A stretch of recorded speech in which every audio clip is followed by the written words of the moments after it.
Badan Intelijen Iran dilaporkan mendapatkan dokumen strategis rahasia milik Israel. Dokumen rahasia ini disebut berisi detail fasilitas nuklir yang dimiliki oleh Zionis.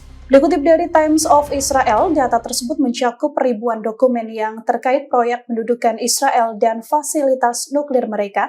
Dari laporan intelijen ini diungkapkan bahwa dokumen tersebut juga disertai foto-foto dan video detail mengenai fasilitas nuklir Tel Aviv.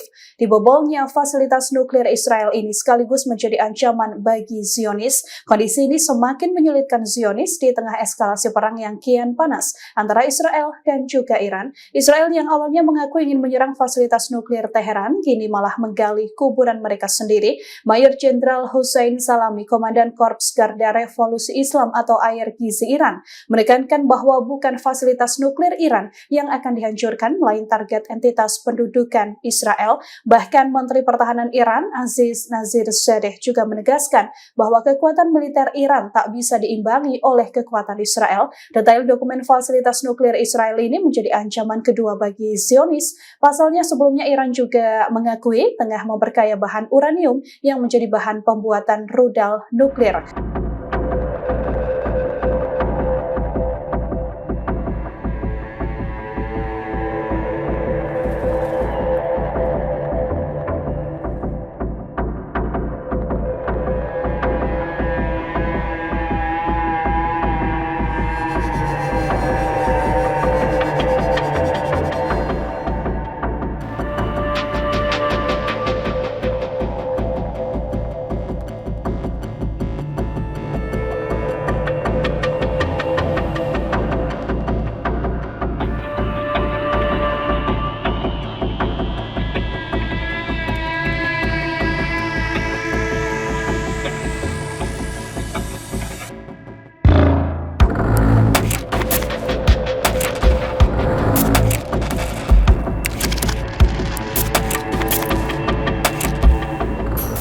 Download Tribun X sekarang, menghadirkan lokal menjadi Indonesia.